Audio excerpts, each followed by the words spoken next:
kepikiran motor aku gimana gitu. Bapak dengan saya boleh potong sedikit ya Pak. Ya gimana ya? Andi kata ini menikah, tapi ini dari tahu saya menafkahi apa enggak? Bisa ya? Enggak, orang suka nengok ke rumah ya setiap malam Nengok toh, tapi nafkahnya nol. Ya karena memang minim, maksudnya bukan nol tapi minim. Tapi kalau punya duit kan kamu ngasih kan? Nggak ngasih, nggak pernah saya nggak ngasih. Kamu kalau ngasih yang ini berapa? Ya tergantung pendapatan saya kan kerja. Kan kerjanya cuma parkir Pak, cuma parkir di itu apa, parkir di. Jangan terus bikin tambah susah mereka. Iya. Saya bukan ikut campur, karena saya ini ada hubungan saudara. Oh gitu? Iya, saudara dari Oh, saudaranya. Saya baru tahu. Saya mewakili saudara-saudara mereka ini. Pak, karena ini kan ponakannya si dari Walimah juga nih, ya kan? Jadi bapak itu saudara ke dia itu dari ibu dari siapa? Jadi ibunya saya, istri saya ini kan adik iparnya si papinya ini. Oh, alhamdulillah. Jadi papinya ini Sukodo, ya. Ya, papinya ini Sukodo itu punya istri Walimah punya adik istri saya. Saya dengar dia itu membiayai anak ini resmi dan datang. Dalam pertemuan ini disarankan untuk segera mengurus surat-surat pernikahan mereka. Kenapa? Dengan surat nikah itu nanti bisa untuk BPJS, bisa untuk ngurusin anak sekolah, bisa punya kartu kakak. Kalau anak ini nanti kamu udah tua, kamu nggak punya duit untuk nyekolahin sampai perguruan tinggi, ada kakak minta surat ke Pak RT, SKTM ya namanya, jadi nggak dibiayain. Soleh negara gratis, bapak sekarang sekolah gratis. Karena apa? Karena punya SKTM.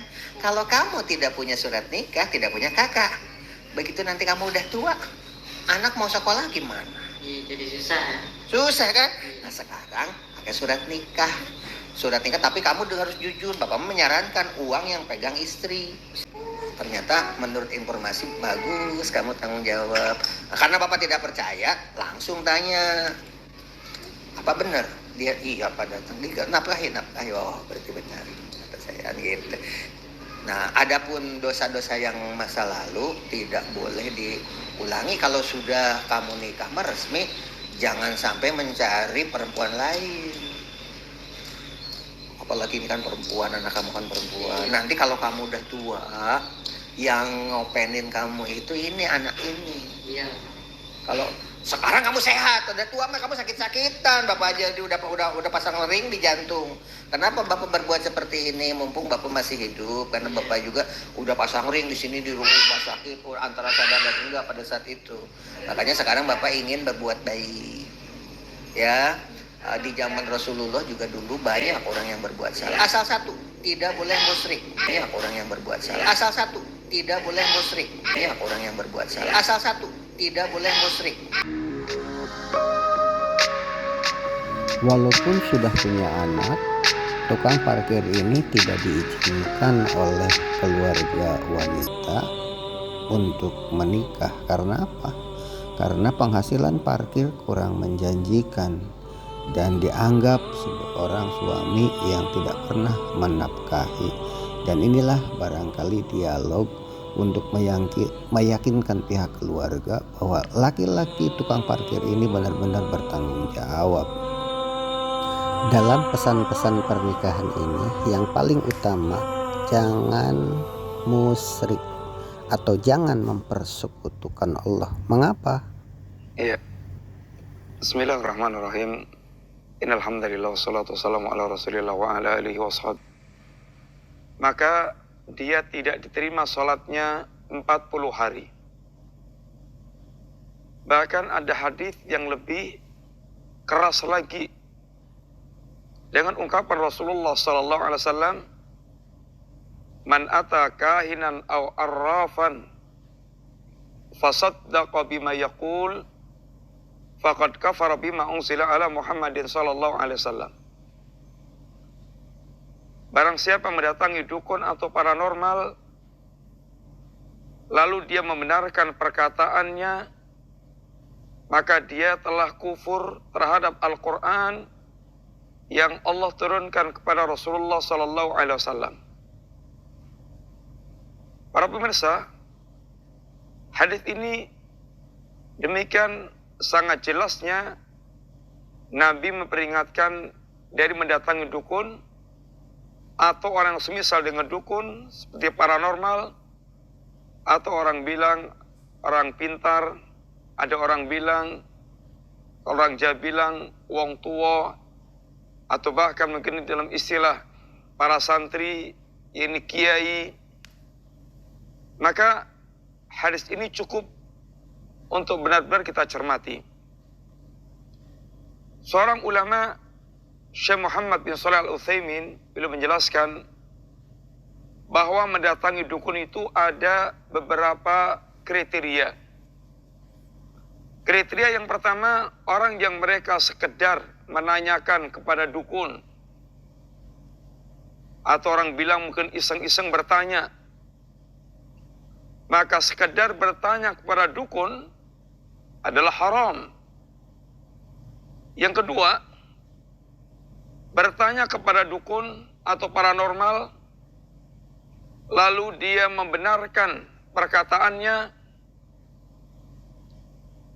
dia mendatangi dukun atau paranormal, dia menanyakan sesuatu, maka ini bisa berdampak tidak diterimanya salat dia selama 40 hari. Atas dasar itulah maka pesan pertama yang paling utama, tidak musyrik. Ini adalah pesan pertobatan bagi calon pengantin ini. Ya, orang yang berbuat salah. Asal satu, tidak boleh musyrik. Kamu datang ke dukun, kamu bertaruh memiliki kekuatan apa, terus kamu percaya, nah yang itu mah udah tidak dimaafkan. Nah, tapi ini asal kamu tobat, sholat, tidak boleh terlewat. Dah, urusan nikah, urusan nikah sampai surat-surat kita yang ngurus ya. Iya, dia yang ngurus itu, kita yang kasih uang. Kita yang ngasih uang, dan nantinya saya nggak mau. Tapi begitu saya amati, anaknya semakin gede dan dia tanggung jawab, menafkahi sesuai dengan kemampuannya. Tapi tolong kamu jangan pegang uang. Ini namanya siapa? Namanya siapa? Namanya Robi, Bu. Robi, ada keinginan nikah enggak? Kalau keinginan mah ada, Bu. Sudah dari lama. Tapi apa yang jadi kendala? Suratnya udah ada belum? Surat-surat sudah diurus. Udah ada surat-suratnya. Surat apa aja? Bagian udah ada. Contoh, KTP. KTP udah punya. Terus? Akte. Terus Udah ada. udah ada.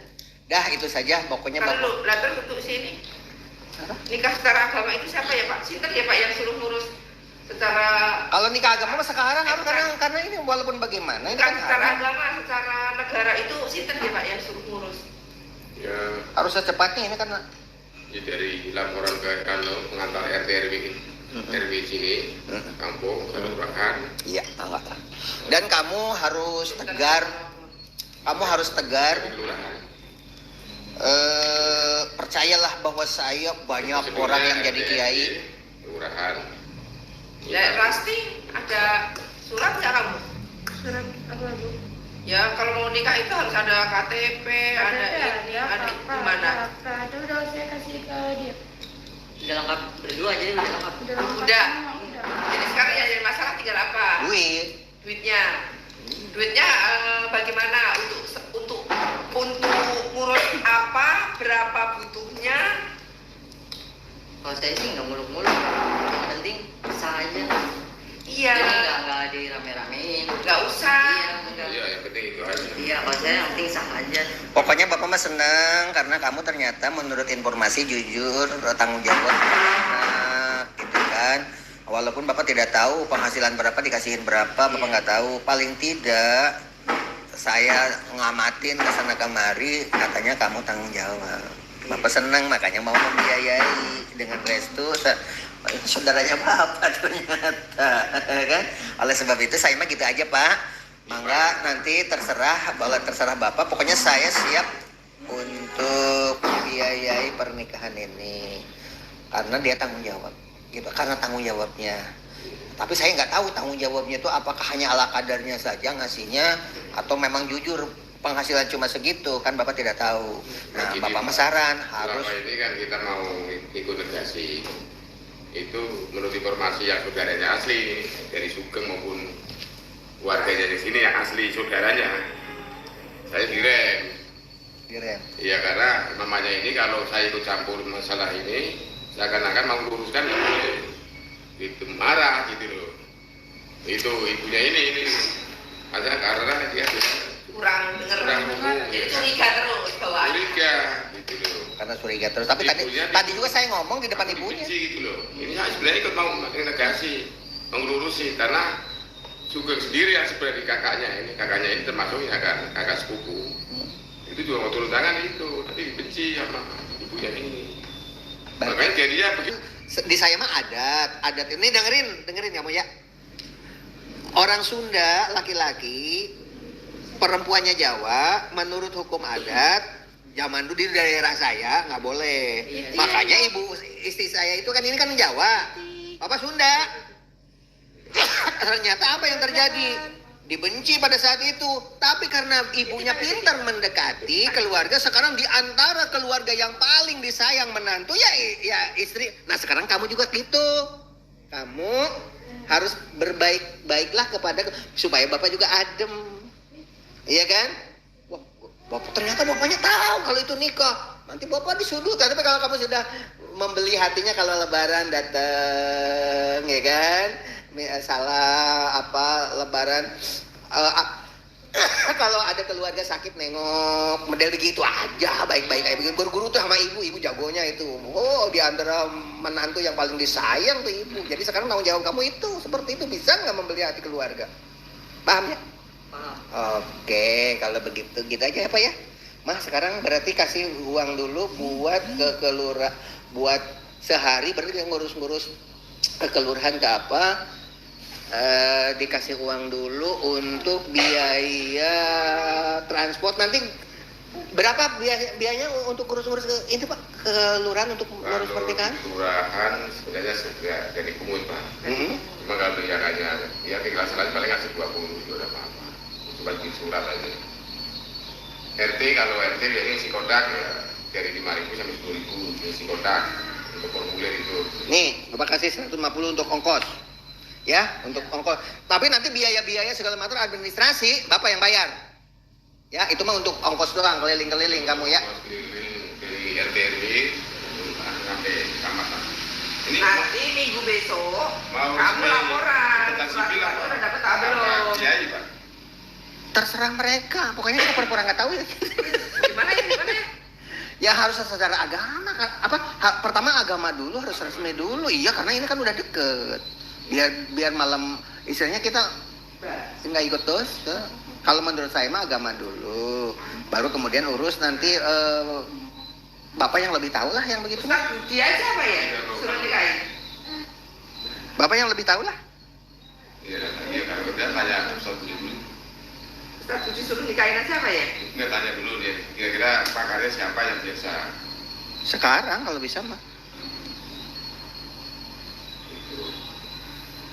Cuma kalau untuk ini istilahnya kami sendiri begini untuk apa itu perurusan seperti Nah ini kan nanti harus punya bapak, harus Ya. ini itu. Pokoknya ini mumpung belum sekolah, nanti kan begitu ke sekolah di SD kan kalau tidak punya surat-surat kan harus bayar, repot. Tapi kalau itu mah ada SKTM, aman kan gitu loh. Bisa sampai SMA nanti sekolah bisa. Sekarang mau itu kalau punya surat-surat kan, makanya secepatnya aja. apa perlu Ustaz Budi anu Mangga Bapak diurus aja. Pokoknya nanti ngobrol dengan saya di masalah biayanya segala. Robi aja minta nomor teleponnya Rob. Sok dicatat Mama, tuh dicatat itu. Dicatat Mah, dicatat. Dicatat Mah, ada kertas. Dek, ayo. Emang Ade mau kemana? Ini ada jalan di samping. Pak Jila mau kemana Pak Jila? rencana